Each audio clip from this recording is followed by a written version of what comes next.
I take great pleasure in moderating this session. My name is Shobana Srinivasan, and I work as a program officer at the Global Water Operator Partnerships Alliance and the WASH team in UN Habitat. So I'm very happy to be a part of this session that is dealing with cracking the code on SDG6.3, which is wastewater. And from wastewater monitoring to energy recovery, we're going to be dealing with a whole lot of topics in the session with respect to wastewater, from asset management to treatment efficiency to looking at how we're monitoring wastewater globally.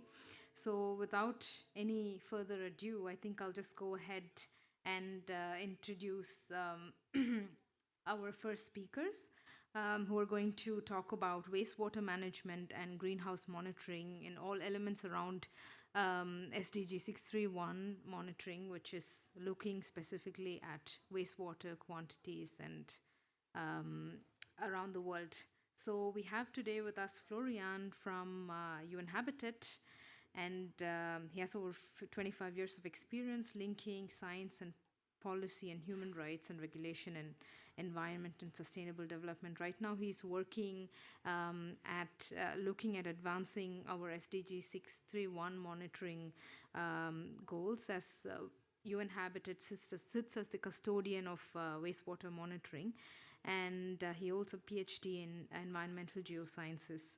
So I welcome Florian, and Florian, should I also introduce the co-presenter? Yeah, our co-presenter is joining us online from Thailand. It's pretty late for her, but nevertheless, she has the grit and determination to be here with us. Dr. Atitya Panuvat Vanich she's the deputy director of NATS lab at the Asian Institute of Technology, which has some of the state-of-the-art research on water and sanitation with their new global water and sanitation hub.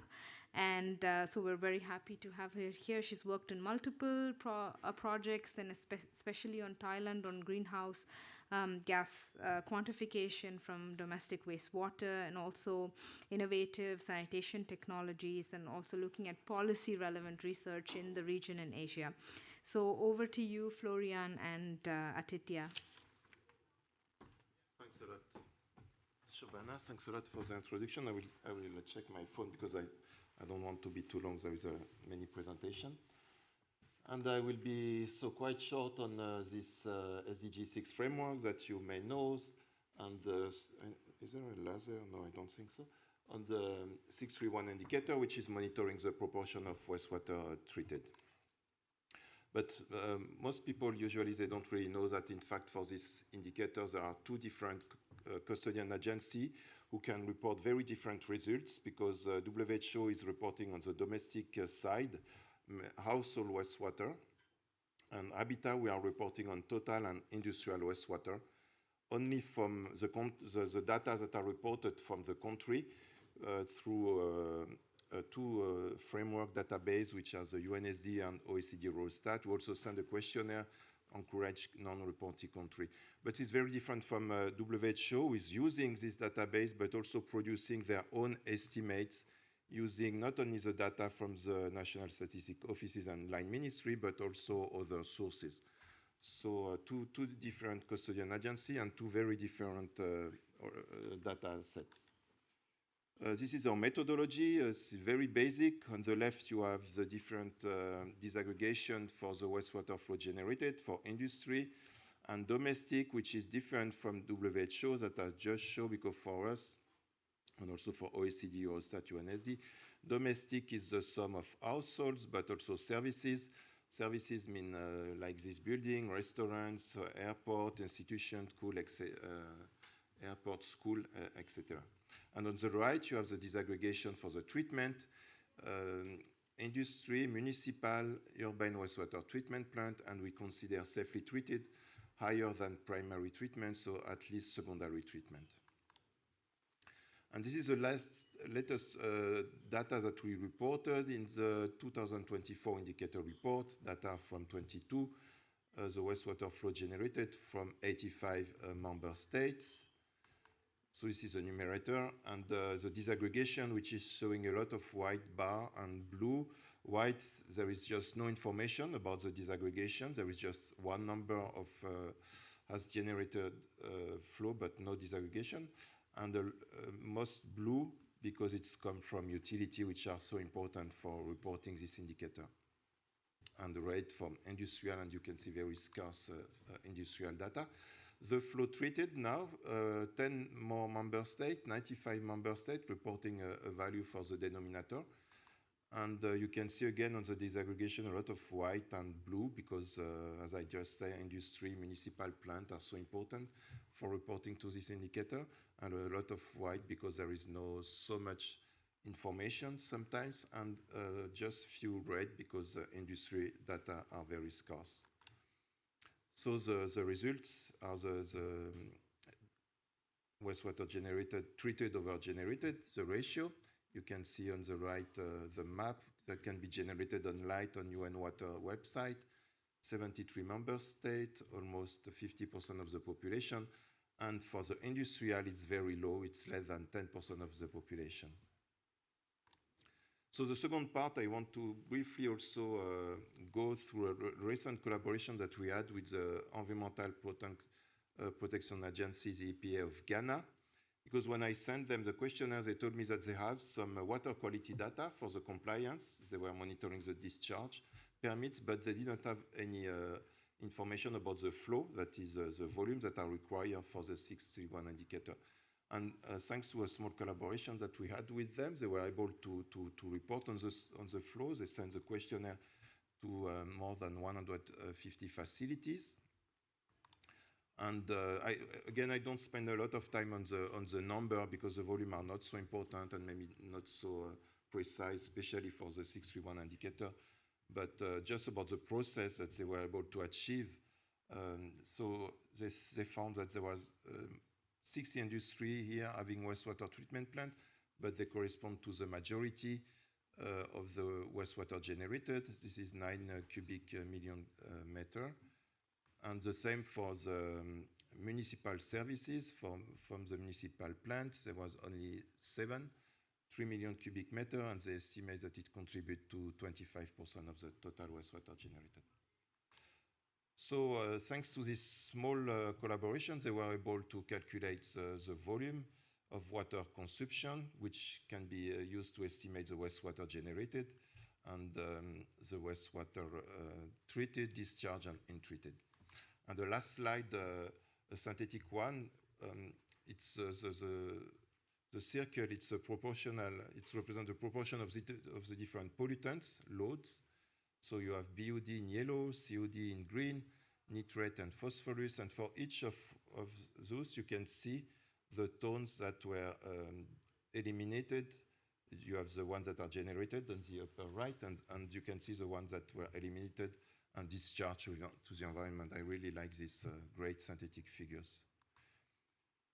You can find more information on the report from Ghana, and there is also the 2 last indicator report, and we have the chance to have then the presentation on greenhouse gases. That's why I'm running a little bit. And we will have one on NBS, on nature-based solution, next year in Mexico.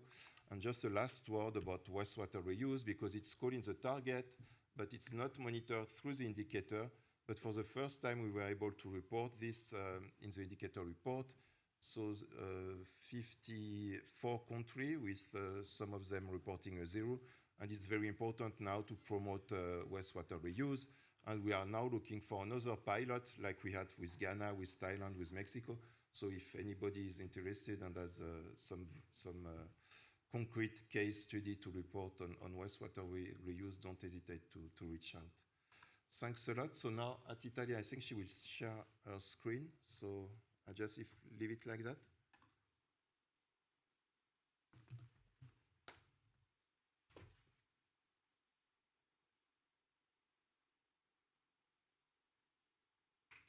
Can you please slide?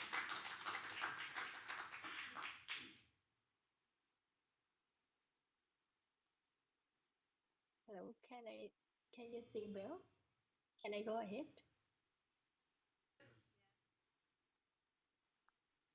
Yes, we hear you.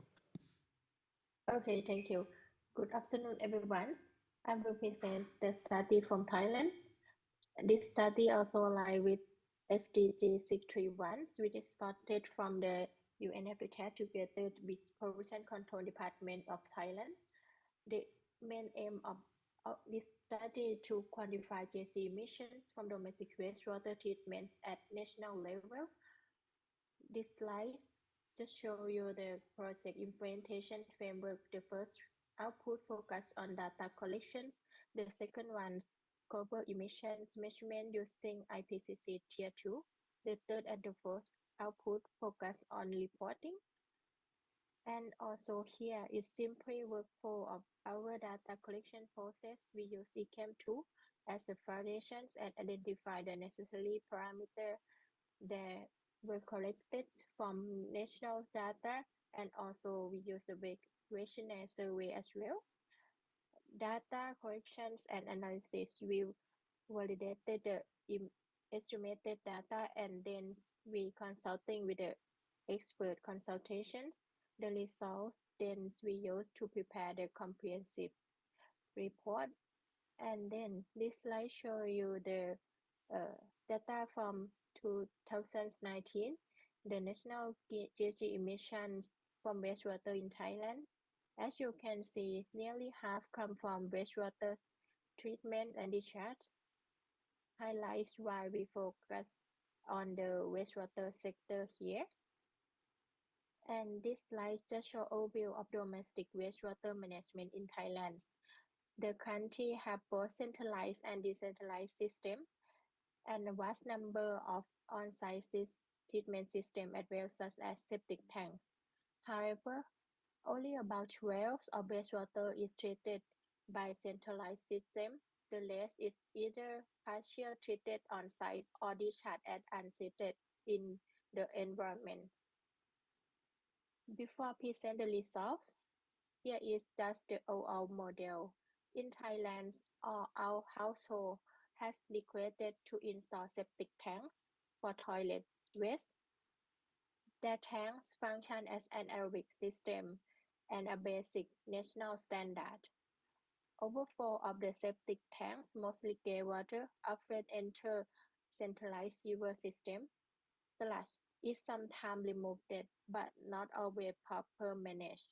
This diagram helps us estimate GHG emission at each stage, cover both on-site and centralized, with image from both waste sector and also energy sector. Then this diagram shows the country scale quantification of GHG emissions, which is total about 5.5 million tons of carbon equivalent per year. Then from the pie chart, you can see that 99% emissions from the waste sector, while only 1% come from the energy sector. Among the waste sector emissions, the guested contributor come from the on-site sanitation system like septic tank and cesspool. As presented there, systems are widely used in Thailand that often have poor maintenance, with significant increased methane emissions. And the second largest contributor is also come from treatment process in centralized system, but it's only contribute about like just 1.8 percent. The results highlight the need to improve on-site treatment system, particularly in the decentralized area, for effective reduce GHG emission. And then this slide just would like to summarize total GHG emission in number. On-site sanitation system are the largest, which is approximately about 5.3 million tons carbons per year. In contrast, centralized only allow 160,000 tons carbon equivalents per year. And for more clear picture, this slide just shows GHG emissions by gas types and also activity. For the on-site system, methanes make over like 99% of emissions, mostly come from containments under anaerobic conditions. And also for the centralized, the collection state is dominated by carbon dioxide emissions from electricity using during the pumping system. At the treatment state for the last row, emissions are mostly vary carbon dioxide from energy use, methane from the biological treatment process, and also nitrous emission from sludge and also effluent discharge. And this slide show the regional breakdowns. In Thailand, the north northeastern region has the highest emissions, mainly due to the large rural population and limited access to the centralized treatments, which generated high methane emissions. The central regions, followed by eastern and western regions, contribute much more lower. Their patterns help identify where target in interventions can yield the greatest impact. Then this is the last slide. As presented, on-site sanitation system are the dominant source of GHG emission in Thailand. Then this slide just show the climate benefit if on-site use switch to the centralized treatment system. Total emissions could drop by like 32% of carbon equivalent per year. This scenario reinvented that invents in proper treatment system can help reduce both pollution and also climate impact. Yes, thank you very much. That's all from my part.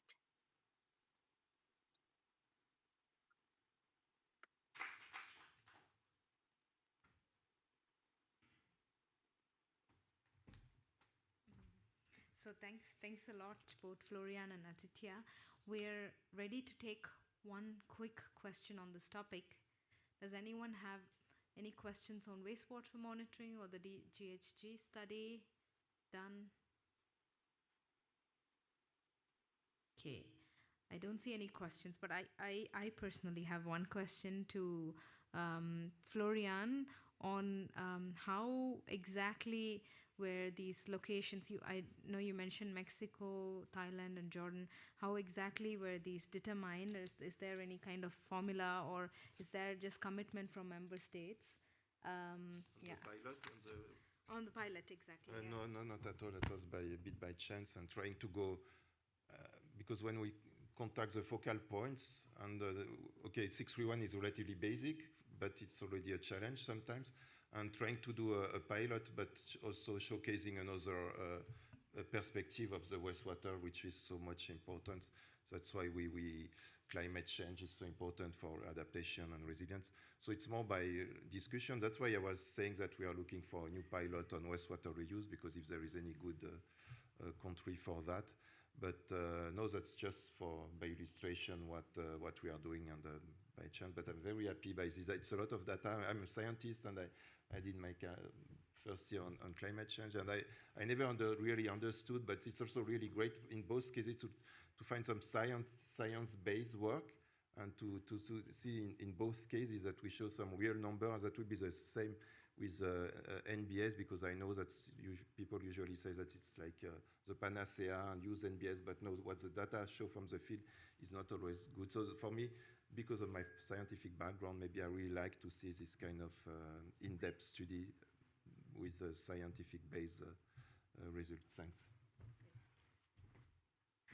Thanks a lot, Florian. And I probably have one question for Aditya as well. Looking at all these concrete research data, does it make sense that monitoring is done through concrete tools? And how do you see the future of it, especially with more digital solutions? Do you think that there could be concrete tools developed on monitoring the GHG emissions? And how do you think you see the future?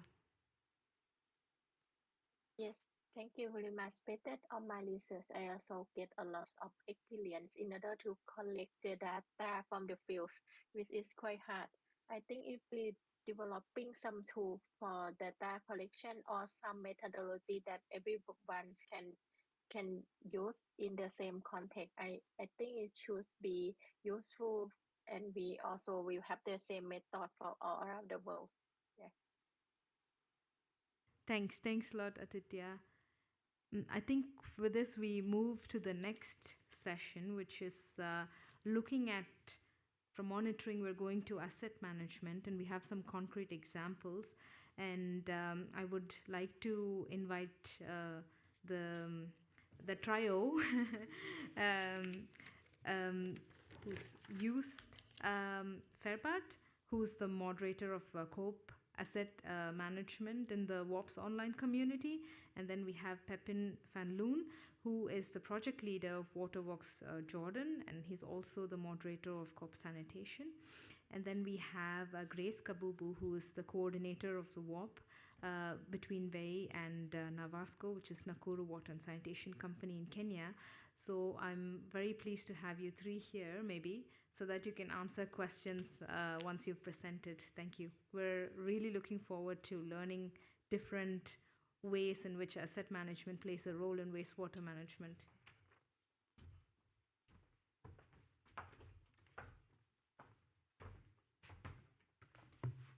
Yes, thank you so much, Shobana.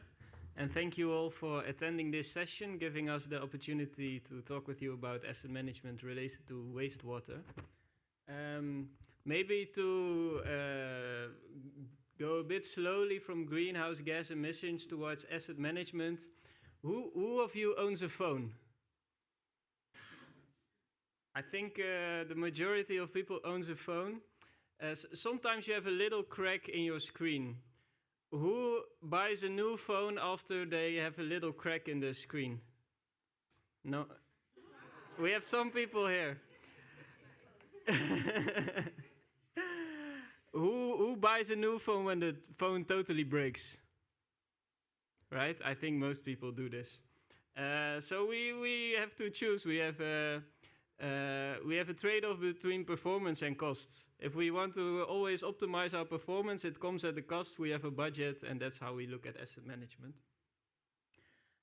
So what we were seeing, my name is Joost. I'm a moderator of the Community of Practice on Asset Management. I also work for World WaterNet, which quite a number of WOPs. We also partner closely with Vai, who also have WOPs in different countries. And in all these countries, we do efforts related to asset management. So maybe you've heard of people putting the pipeline system into GIS.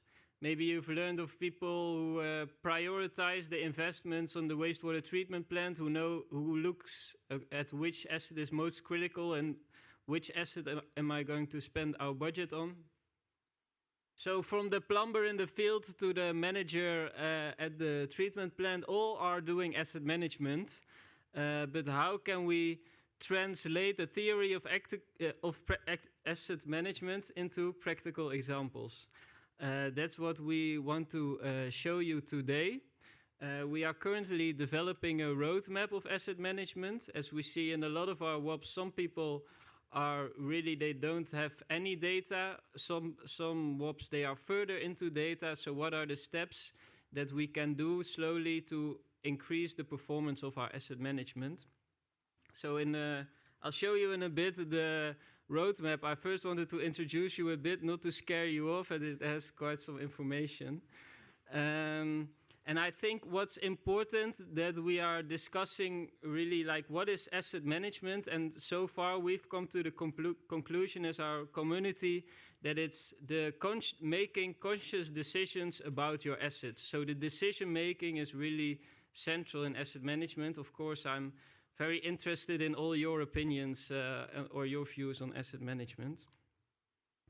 But if you want, so this is the roadmap that we're currently developing. Pepijn will walk you through it with some practical examples for Jordan. And you can see that the decisions, they are highlighted in yellow, they are the real key thing. So what you need in order to make a decision is data. So if we have a newer existing project, it works from the bottom up. When I showed it to people, some people thought it was up down, and I was like, no, it's. So I'll explain it a bit. It starts with knowing what are your assets and where are your assets. That's why mapping in the field is key, and having your plumbers and field personnel trained on how to collect this data is very important, because that's your data source. And if you know what and where your assets are, you assess their condition. Are they functional or are they not functional? And that brings you to a decision what type of maintenance to do. I'll not walk you through it entirely. I'll just give you the introduction like this and allow Pepijn with examples from Jordan to walk you more through this roadmap that we are developing. Thank you so much.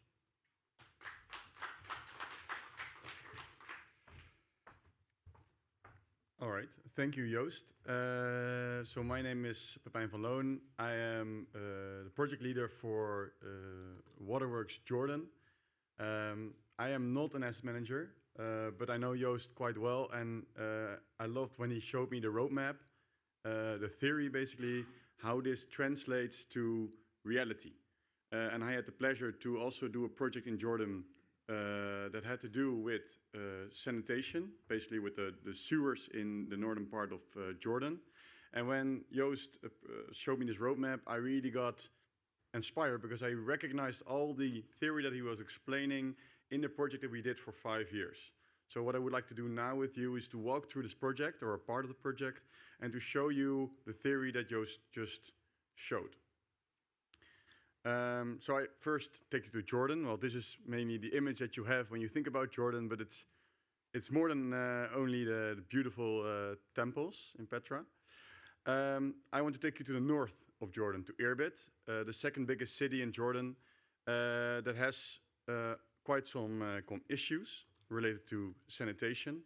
As you can see, it's all the way in the north of Jordan, close to the Syrian border and the West Bank. So there were a lot of refugees coming in over the years, which put a lot of pressure on the sewage system. That's why we started a WOP there, to work together with the Yarmouk Water Company, the local utility, and to see how we can improve the sewage system there.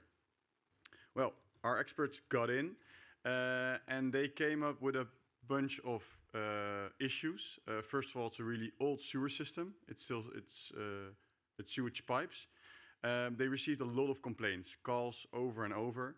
And when they tried to fix this, a week later they got a call again for the same location. I heard they got to one location 26 times in a row. So basically it was not solving an issue that kept reappearing. And when we tried to got more information, it turned out they only had maps and no digital information. So it was hard for us to map out where all these bottlenecks would occur.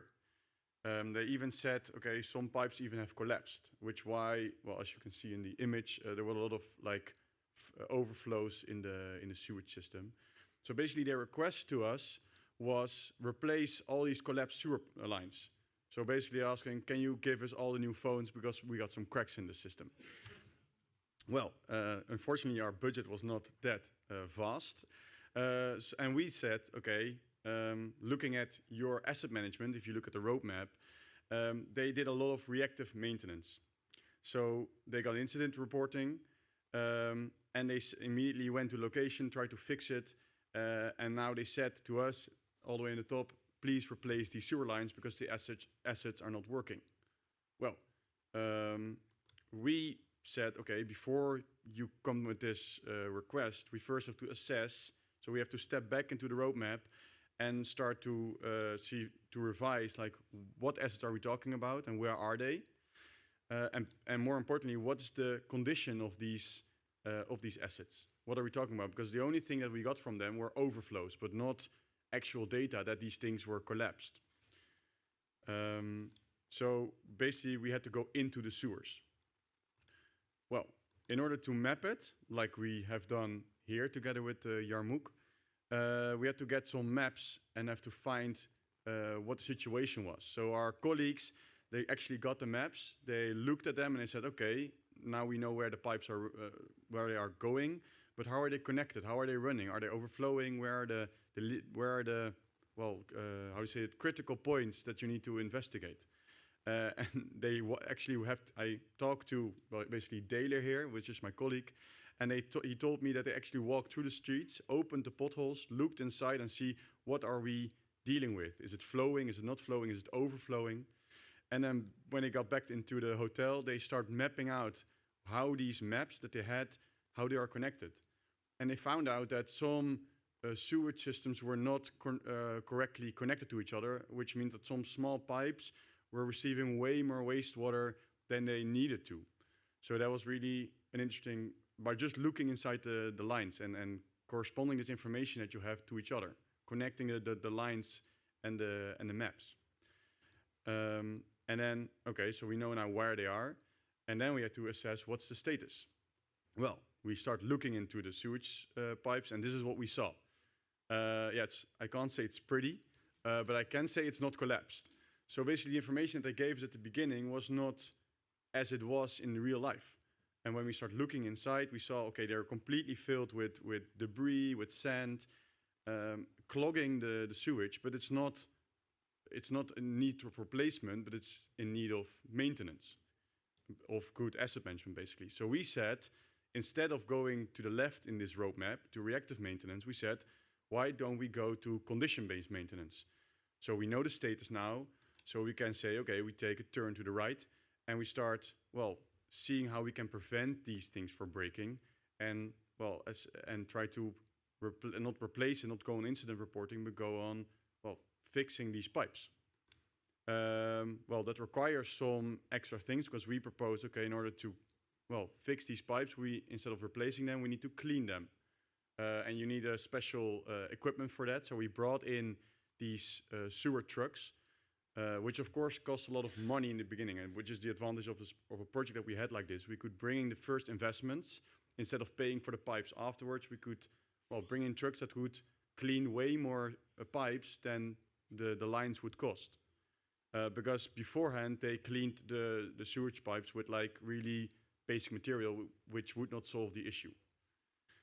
So we trained them in managing these vacuum trucks, and we brought in some cameras to get in more real-life data on the status of these sewer pipes, which in the end would not replace the pipes, would actually clean the pipes and make them, well, run again.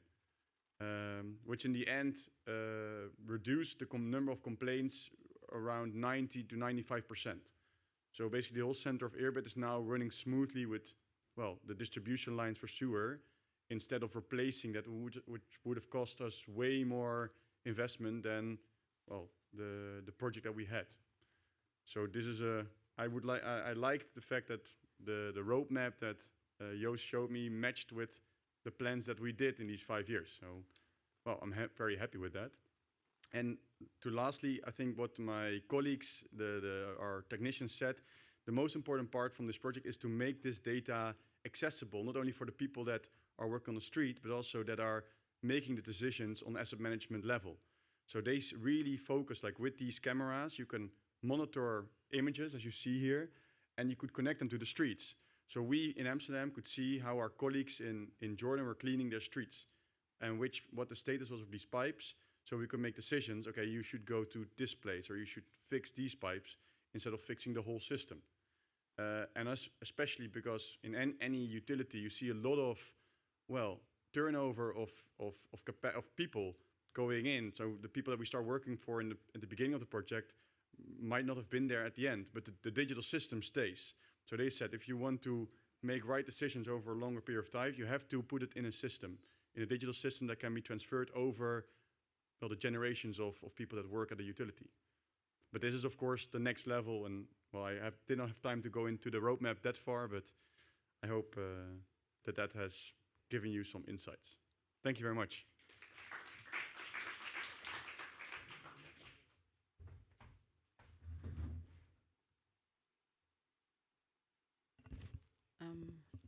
Good afternoon, everybody.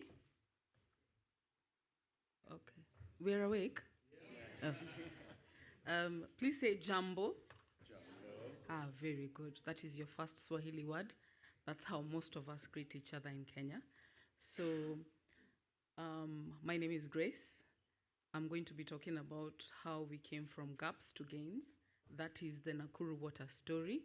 and how we were able to become a smarter, still working on being more smarter, urban water utility. So I'll be focusing on the strengthening of wastewater, data, asset management, and a bit of innovation. I am a communication expert. I am not an asset management expert, but communication experts are experts in everything. We are sort of jacks of all trades. We have to know everything in order for us to communicate, sort of. Not specializing in everything, but know everything. So this is a nutshell of what NAWASCO is, Nakuru Water. It's one of the leading performing utilities in Kenya, currently ranked number 2. Last year we were number 1. That is a whole story. If you want to know about it, just see me later. So we are currently number 2 in the country. We serve over 500,000 people. I'm not going to dwell so much on this, but this is a nutshell of who we are. Now, what we are talking about, sanitation or sewerage. In Kenya, at the moment, we moved from sewerage to sanitation. So each water utility in Kenya is charged with the duty of ensuring that wherever they are serving water and sanitation. When we talk about sanitation, it's both sewer and on-site sanitation. So from that data, you can see that we are 30% sewerage, meaning the rest, 70%, is on on-site sanitation, which is also, again, an interesting story. If you want to know about it, I am here. Just like Jordan, we are a very fast-growing city. We are over 570,000. That is the pretty picture of the city. And we serve over 570. There's a difference of day and night because Nakuru is literally on your way out of the country. So you can access Uganda, you can access Tanzania through Nakuru. So that means everybody who's traveling on that route has got to use the toilet, right? Where does it all go? Into sewer or into some pit? That's why we'll talk about that later. Of course, as I said, we are mandated to take care of water and sanitation supply. And as you can see, as I said, we are very low on sewerage, 30%. We are working on it, and we want to ensure that everyone has it. Just like Jordan, we have an aging infrastructure of sewerage. So we have seen the collapses, we have seen the blockages, we have seen customers. That's why I told you I'm a communication expert. You can imagine I have to communicate to customers and tell them that you need to know how to use the sewer. If you come to Kenya, you'll realize that people think that the sewer is a dustbin or any other place. So I have had reports of people throwing bottles of beer into the sewerage. They have been, even children, as in people have aborted and thrown children there. So there's a lot in the sewer system. And that is what has enabled, or that is what makes part of the blockages. We also have data gaps. Data gaps are a huge problem, not just everywhere. I was so happy to hear him talk about data because now the company has made a deliberate decision to ensure that we are making decisions based on data, and we are working with research institutions in Kenya. So we've seen a lot of data gaps that have affected all that. So what did we do? We were able to join part of the citywide sanitation solution in terms of mapping. So we were able to map and document, these are the containment types, this is the service chain, these are the treatment, this is the treatment coverage. We also did on-site sanitation data collection because, again, when you go back to our data at the beginning, remember we are at 70% on-site sanitation. But what is this on-site sanitation? For some people within the city, it is actually probably a bush somewhere. So we have to document that to be able to know how to be able to deal with those people. We also integrated within the citywide inclusive sanitation. We're able to plan and come up with steps that would help us do that. So the key message here is that data. We need reliable data in order for us to make this decision. Even for asset management, we need to have reliable data. So what did we do?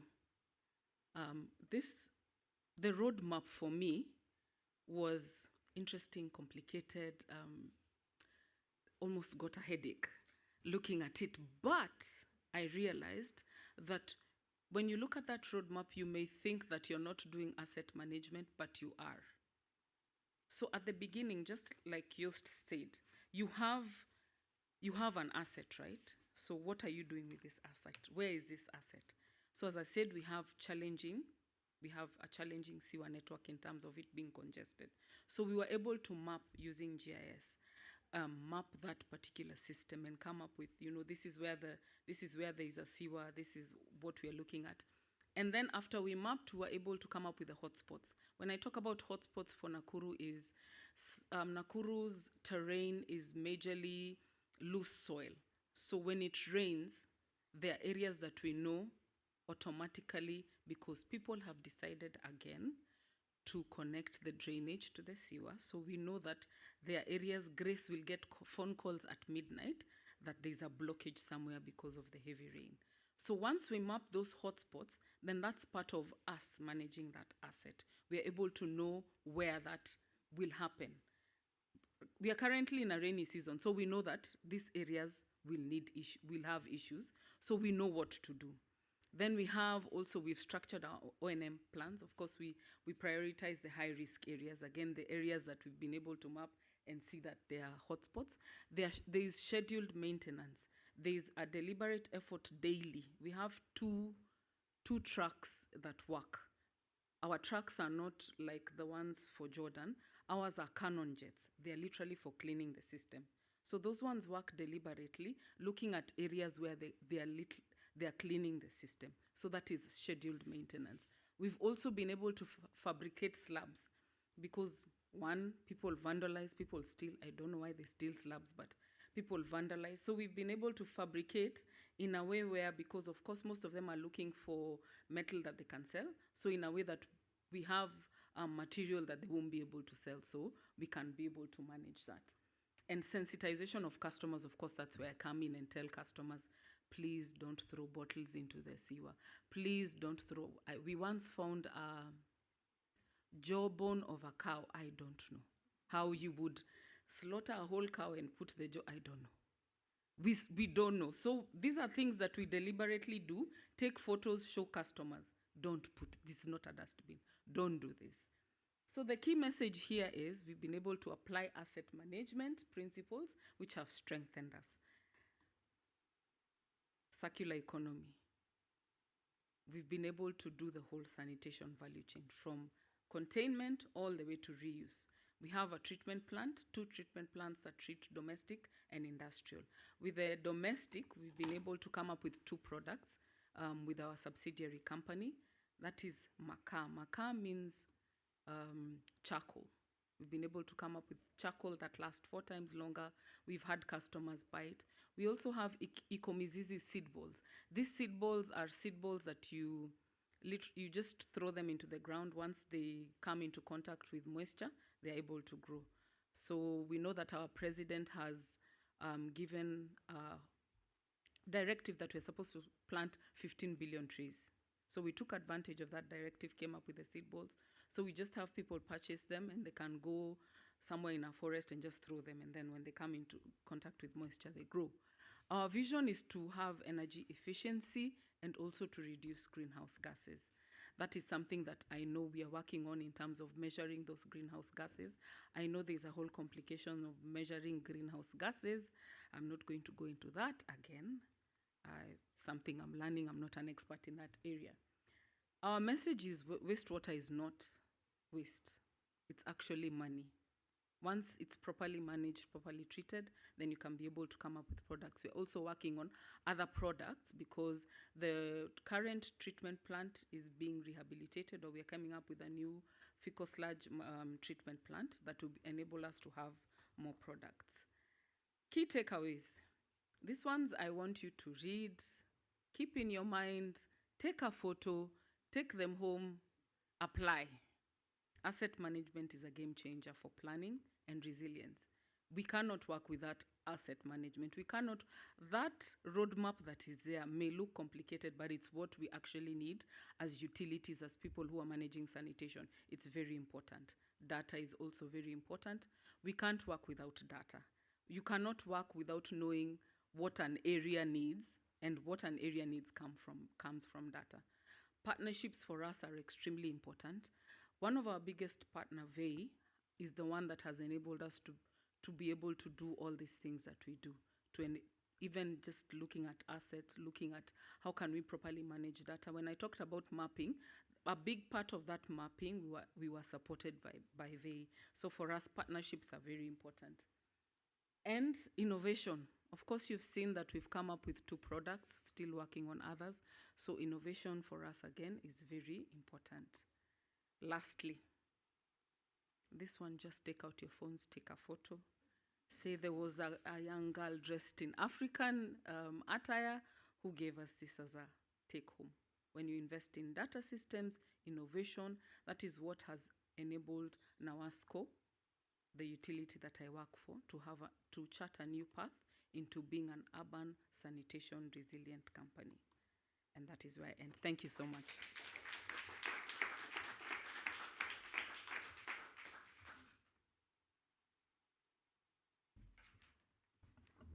Okay, so first of all, I would like to thank all of you for like getting rid of these 90s style PowerPoint slides with, I don't know, a whole novel in one slide.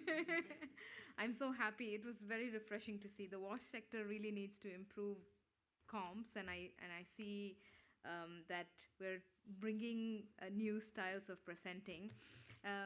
And weirdly, you know, what I was thinking of, when you showed the asset management map, roadmap, it strangely looked very similar to our colon. So that's where the waste comes from, and it's also complicated. So it also ends in, in a complicated way. So treating it is also complex. And another point, be it on-site sanitation or sewers, I think solid waste is an increasingly same problem seen in all countries. Solid waste mixing with wastewater, and this is why we need integrated solutions, working with the solid waste sector as well. Tomorrow we have a session on that, looking at, you know, municipal partnerships and integrating all of the basic services. With that, I would like to ask this was a beautiful presentation. If I don't have a question, I think all of you were sleeping. So let's hear from the audience. Do you have anything to ask on asset management? Yes, there are 2 questions there. First, the gentleman over there. Thank you. Good, thank you. Good afternoon. My name is Sipho. I'm from South Africa. I'm interested in the charcoal, the conversion of, is it sludge into charcoal? What does it take? Sure. What process and what kind of volumes do you generate from what waste? Okay.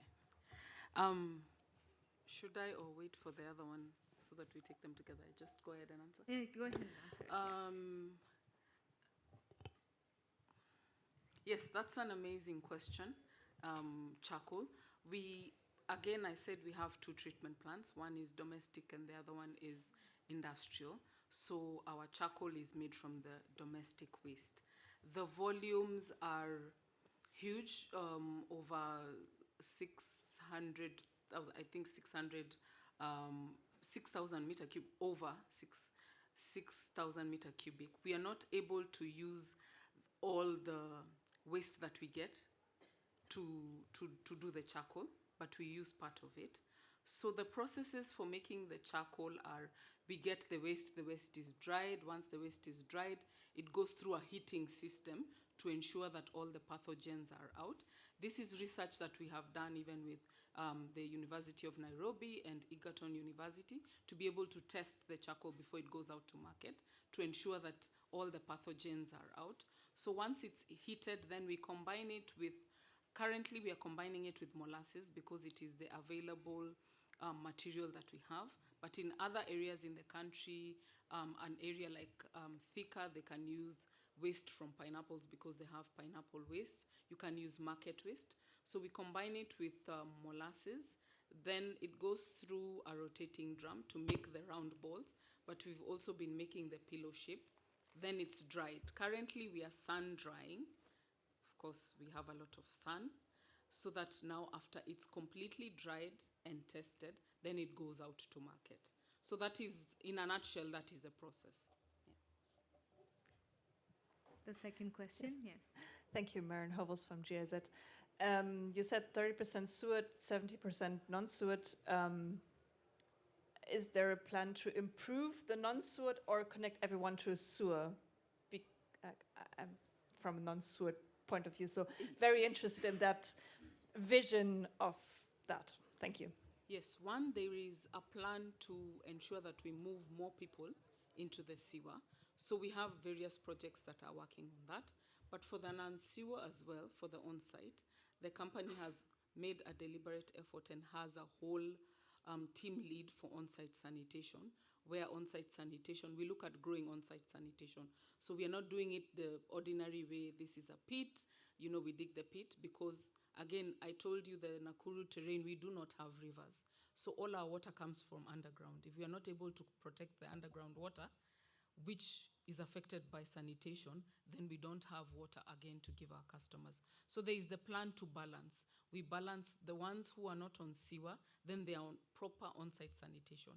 That's why we have an on-site sanitation focal lead, and we also have an on-site sanitation plan. In fact, as we speak at the moment, they are working on that. There's a plan that is in place, a strategic plan to ensure that on-site sanitation is also handled. Yes. Actually, I have one question to Joost and Pepin. So I think we touched upon this, so expansion of services.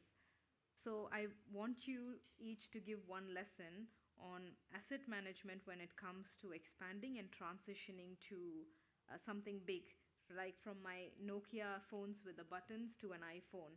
So what are the lessons in asset management can you come up with when it comes to, what's that number one rule that you have to keep in mind when you have a lot of financing coming in and then you're looking at expansion of services? What is that one thing you would look at? Yeah. Yes, thank you, Shobana, for that question. I think when you look at the number one rule, what we've seen so far is that asset management comes down to conscious decision making.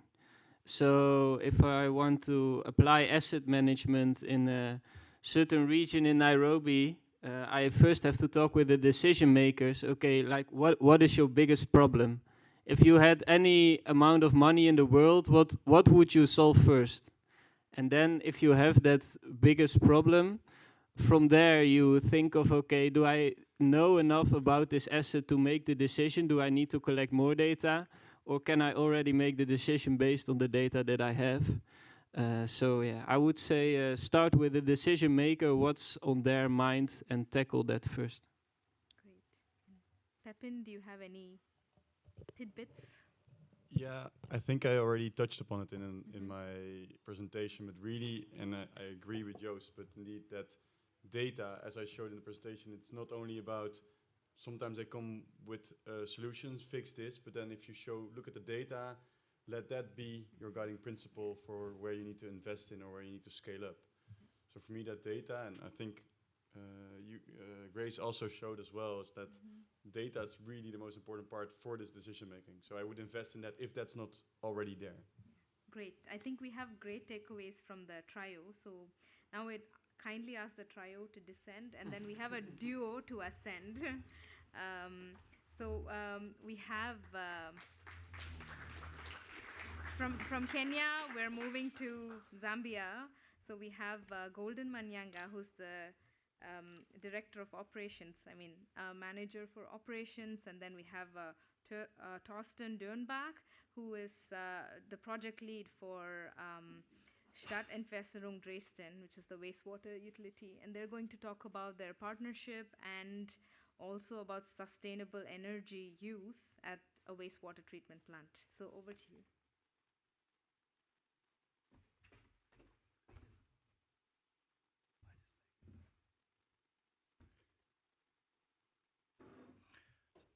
Yeah, my name's Gordon Manyanga. I think as introduced by Shobana, and thank you so much for this opportunity. We basically, I think that is our biodata. Yeah, from Napula Water, from Zambia, from Africa. Then my colleague will also introduce himself. Yeah, we are the German part of this WOP And here in the presentation, you'll find also our contact email. So if you have a question on the end or later, maybe you can, of course, ask you. Thank you so much. Basically, our presentation will touch on what we went through as a country, maybe to give you a general overview. Zambia was badly hit by drought. To an extent that with regard to water supply, in some of the districts were only supplying for 2 hours in a week. Okay, that was 2024. So now with regard to wastewater treatment plant, it was an issue of, with our colleagues from Germany to sit down, how do we come up with solutions with what we getting from the wastewater. So we'll be able to showcase our wastewater treatment plant. Basically, that is the demographic data. We are from Africa, Zambia there, and then our colleagues 700 and 500 kilometers away from Tristan, where Tristan is coming from, and that is the area there, the population density, and with regard to development. That's just the data for your consumption. That is our presentation. We'll run through, exploring self-sustainability through anaerobic digestion.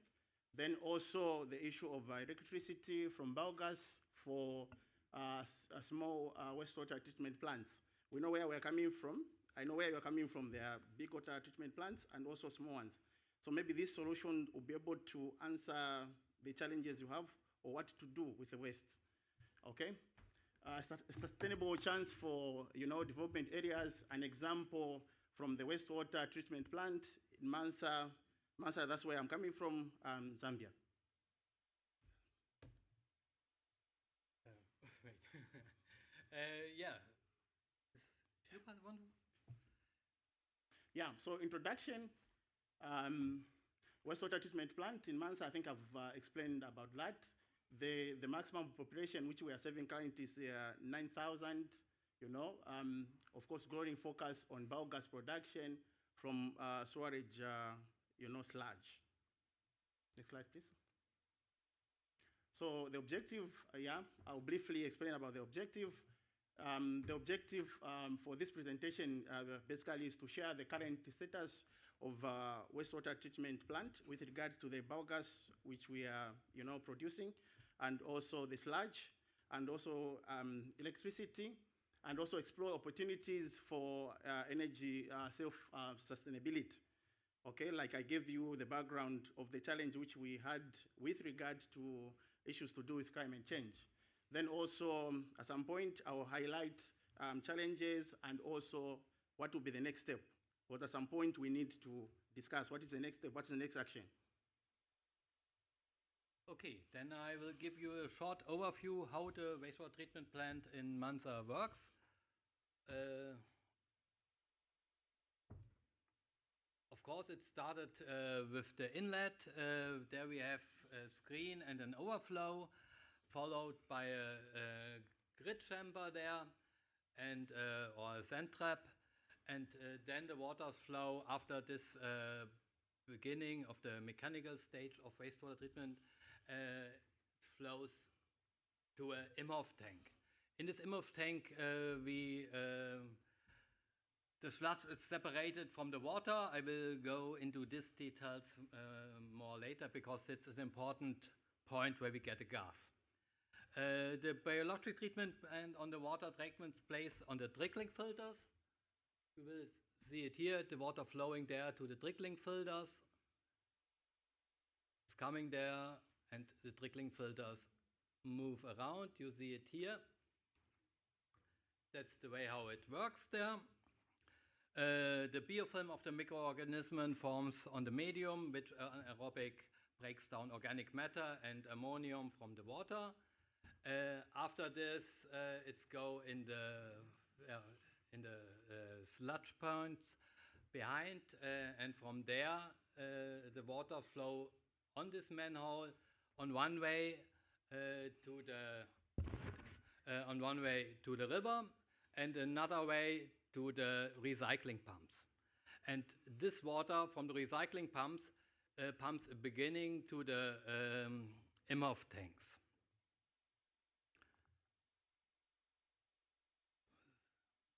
And in the MOF tanks, also the sludge go to an extra sludge ponds where we can remove, dry it and remove the sludge there. And the MOF tank, I told you before, bring you the gas for the genset where we produce the energy. How it works with the MOF tanks. We have two of them, diameter 11 to 12 meters nearly, 750 cubic meter volume, and it's designed for an inflow of 2,000 cubic meters per day.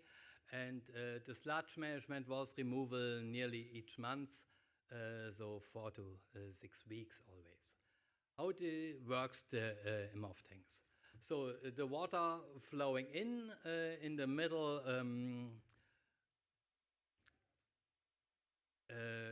middle funnel, and the sludge going down, and the clearer water flowing out of the system to the trickling filter.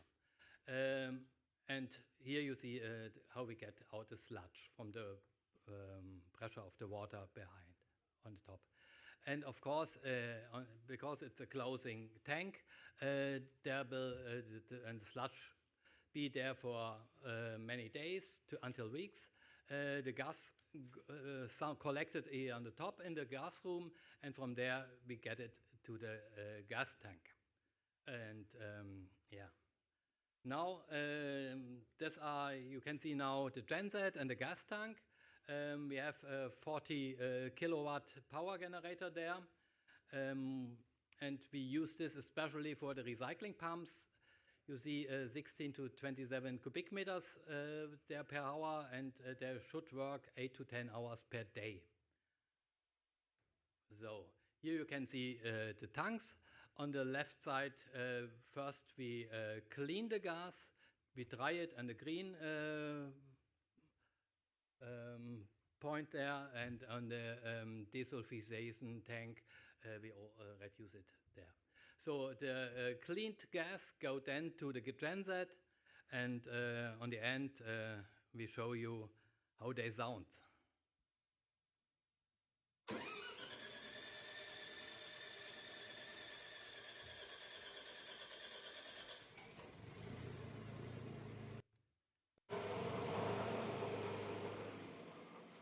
This plant produces its own power and produces also gas, which we're able to connect to one of our customers who is enjoying the privilege of using the gas that were being produced in this plant. Odi? Nomba pali noshta, balwa plauta, balimpera, balwa plauta and storage company, balimpera ko stove, gas stove. Iyo ndego mfya pali nomba. Iyi stove ile njafwa, mumikalire yandi. Nalebo mfya malasha, nimbabula. Ngande twala abana ku school. Fyale posa sana nshita pakukosha fya kambabula, kake. I believe most of them see this part of the video this morning, but the main topics of this genset is to use the gas for the recycling pumps, of course. And Golden will you inform now why we use biogas and why it's so important. Please repeat after me. Why the biogas? I can't get you. Why the biogas? Thank you so much. See me tomorrow. I'll buy you a bottle of water. So I continue. Biogas, the advantages, of course, continuous production. People go to the toilet almost every time. At one point, there's somebody at the toilet, so you have got continuous production. And also, not season affected as compared by solar in some regions. And quick to mention, renewable energy source, as we have seen, I think, from the way we have demonstrated. And reduction issues to do with greenhouse gas emission. That's what we all are fighting for. And also reduction in terms of operation energy costs. Then also potential for biogas yield despite modest part size. So what we are saying that despite the size of the plant you have, you can still produce electricity. In our case, at the moment it's 40 watts, but want to go 300 kilowatts. At the moment, it's 40 kilowatts. We want to go 300 kilowatts. Yeah, that is what is in our strategic plan. So despite the smaller the plant is, most of us, we just discharge to the environment. We need to think about what we are discharging. How can we make use of it, okay? Yeah. Achievements so far, all right? They have been improved in terms of operation with regard to liability because there have been a reduction in terms of downtime because we have got another source of energy. This plant has been running now for 6 months without depending on the grid. Whatever we are getting, we're able to produce, electricity and also just pump the, power the entire treatment plant, okay? Yeah, increased potential for circular economy. This is what we are talking about, energy recovery from waste. Okay, challenges. Whatever you have, there are challenges. Limitation in terms of automation. In our strategic plan, we want to automate everything, okay? Put everything, digitalize it, where you're able to control using a SCADA system. Yeah, then the other one, staff training in biogas production, and also the issues to do with maintenance, gaps with scaling up biogas capturing, and also the issues of uncertainty in terms of long-term investments.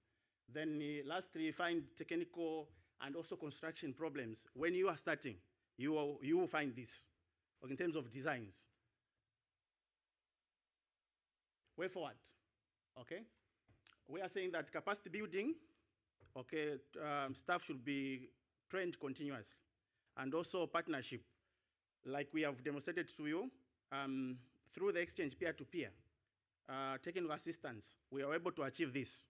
Optionalization of the sludge, okay?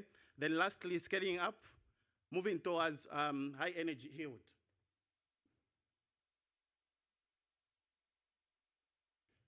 So now lesson learned. I think those are the lesson learned from our partnership. Yeah, you can see that for yourselves. Yeah, conclusion. Mansa wastewater treatment plant, we have the potential. Currently, there are only 3 households which are connected, but we want to bring as more households connected, electricity and also biogas. Then harnessing this resource can improve energy self-sufficiency, reduce operation costs, then contribute to climate action goals. Call to action. What are the next steps? Okay, we want to strengthen these partnerships.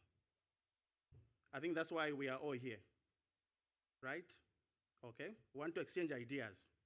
Want to get how it has worked from your end, where you are coming from. What challenges do you have? What financial gaps do you have? Okay, how do you address the gaps? Then also the issue of securing funding. And lastly, to scale up the biogas utilization and also production as another source of energy. Basically, that is my last slide. Woo! That's the spirit! Just to demonstrate the teamwork in the partnership. Team spirit!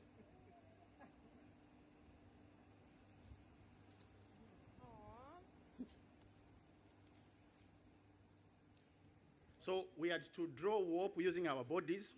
So together with our bodies and our minds, we'll be able to achieve what we want. That is the message there. So those are our partners and ourselves that side. The entire word WOP.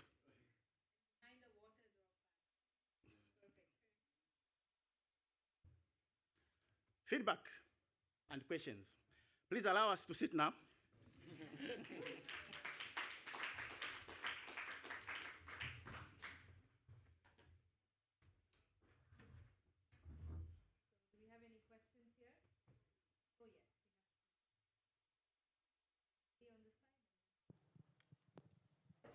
Thank you. My name is Lungi from Water Aid. I want to find out, is the customer paying for the biogas? And if they are paying, how does the price compare to like normal electricity? So currently, the customers are not paying because, like I've explained. Yeah. Thank you so much. Currently, the customers are not paying. Like I've explained, we have only connected 3 households. We wanted first to pilot it, but it's sufficient to say that currently in Zambia, we are buying, gas which is in cylinders at a very highest price.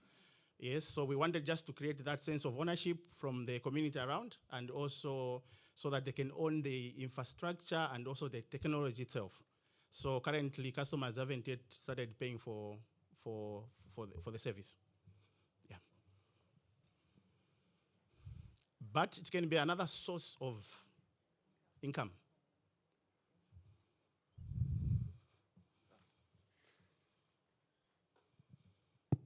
Thank you so much. I actually also had a question around the financing. I think the project, it seems really amazing and seems completely technically viable. Thank you so much. Yeah, of course. But I'm just very curious, how was this wastewater treatment plant actually financed, and what are your plans, or how do you envision scaling this up? Because technically it seems like it's great. I'm just curious. You mentioned climate finance, but if you could elaborate, please. Thank you so much. The project was financed or funded by African Development Bank. Okay, there were various partners involved. WOP, it was the technical assistant with regard to improvement of the efficiency. But the funding came from African Development Bank. Like you have said, there's need also for us to source for additional resources so that we can scale up the treatment, the wastewater treatment plant, because there's great potential. Yeah, with regards to the biogas production and also electricity. Thank you. Are there any other questions? I have one more question. Okay, 2 more questions. Sorry. My name is Boubacar from Borda also. It's the same topic about economic model. I just want to know if it's like economical sustainable, this system, because I know like all of this topic, it's also some fee, and I don't know what is your income, like you have discharge fee or it's only free for no? If it's like economical, what is your economical model?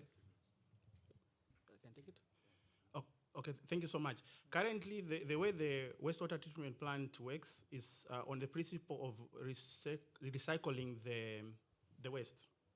Okay, whatever you are getting, we are not direct discharging in the river. Okay, it comes back again in the MOF tank. You produce the biogas, then it goes into the trickling filters, then it goes into the sedimentation ponds.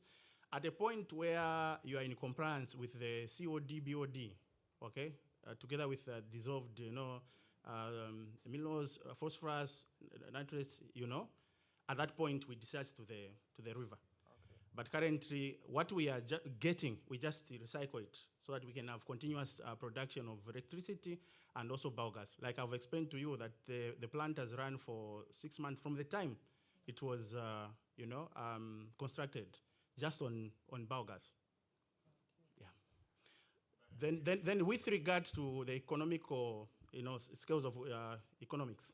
Yeah, currently we are not using electricity from the grid. Okay. Yes, investments costs are there. That's why there was some funding from African Development Bank. But in the long line, you'll see a reduction with regard to, overhead costs, operation costs, and also electricity bills.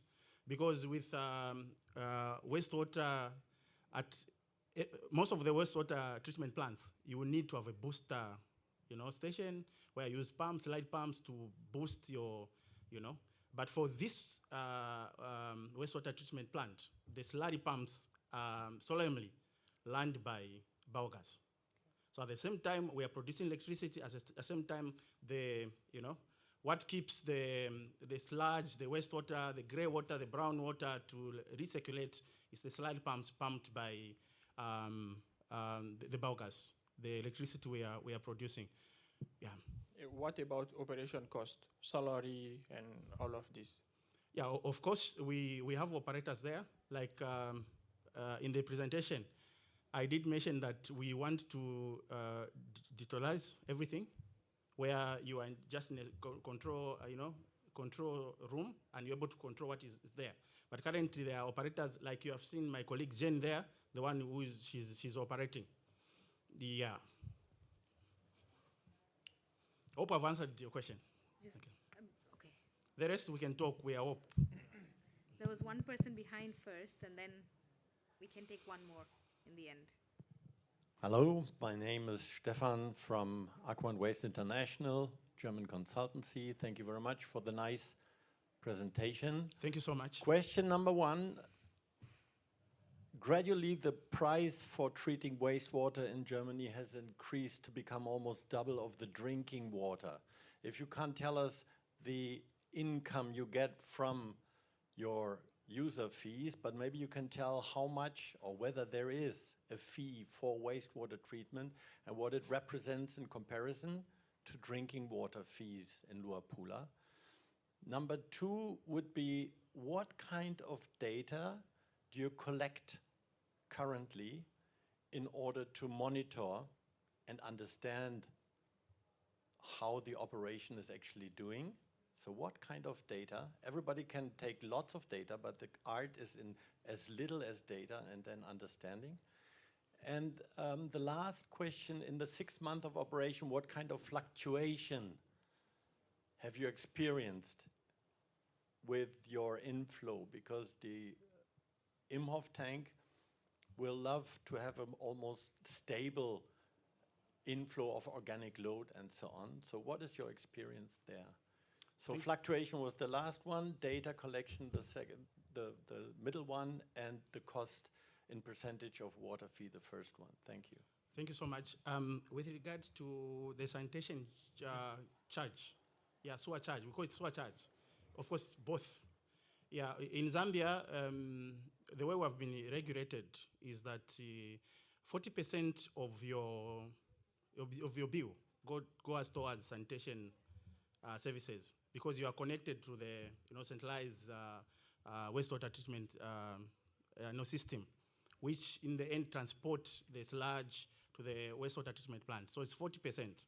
If you talk of maybe 100 euros, maybe 50 euros, or maybe 10 euros, or 5 euros, 20%, depending on the usage of your water, goes towards the services you are using with regard to, sewer lines, because the sewer lines are the ones which take effluent to the wastewater treatment plant. With regard to data, what we are capturing now is the issue to do with wastewater quality. Okay, like I mentioned, the levels of BOD, COD, phosphorus, nitrates, and the like. And also, what we are getting at the wastewater treatment plant is the pressure, because you need to know the pressure which you have in the Imhoff tank. Then also the issue of the voltage and amperage. Okay, but of course the pumps, they've already nameplates. You have the head there, the floors there. So those current are what we are capturing as data. Yeah. The third question. I think that was regarding fluctuations. Is there Of course, he will answer it because he has been on site. Okay, but quickly to mention, during the day, you have got peak times in the morning when everyone, when we wake up, all of us, yeah. Let me give an example for myself. When I wake up, definitely I'll go to, yeah. Then you have got lunch hour, lunch rush, and also in the evening. Then the rest, my colleague will take it up. You are right, of course, with the time when the sewage come, of course, to the wastewater treatment plant. But here in Mansa, for example, first of all, also for collecting data, and the quality especially of the data, we are still on the beginning of this wastewater treatment plant. It works now nearly 1 year, and from the beginning in this year, not everything works very well, to be clear. With all collected experience then, we've recognized that we have to build some changes there to optimize the daily operation. That's normally, it's also in Germany. We have a new wastewater treatment plant. We have to experience what really happens with the sludge and how it works very well. And this is the period that we are doing also at the moment. Also, yeah. Yeah, but so that- it's that- not. It's difficult to get really the real access. What is good quality at the moment? So we are working on still. But the campaign, we have gone flat out with campaigns. First, to create the sense of ownership, like I've explained. Then also just to use pupils, using our publications department, use pupils as our advocate with regard to things to throw in the sewer trunk mains, and also just to encourage people to go to use the toilets, to go to the toilet and use the toilets, because there's the aspect of ODF, yeah. So basically, that's how we can answer that. Hope we have. But to be clear, also the same incoming, especially for the IMOF tank, it's a great challenge for the moment because there is also a pump station behind, and the pump station at the moment gets 70% of the inlet. And it works. Also, we have there the electric problem at the moment. It not works all the time. And when they have electricity, they pumped it a long time. So in this moment, this is what we mean. We have to optimize the operating. And this is important to know for each of them. You have to know what happened with the sludge, with your wastewater treatment plan. It's in this moment, it's a little bit more difficult, like a simple water treatment. But what is important is step by step. Yeah. That's what is important. Yeah, and we do this together in the WOP. This is also, with the experience, we get the data, and then we have together what to try, what the next step, and so we do it on. So for us, it's just the 3 M's. Maintenance. Motivation.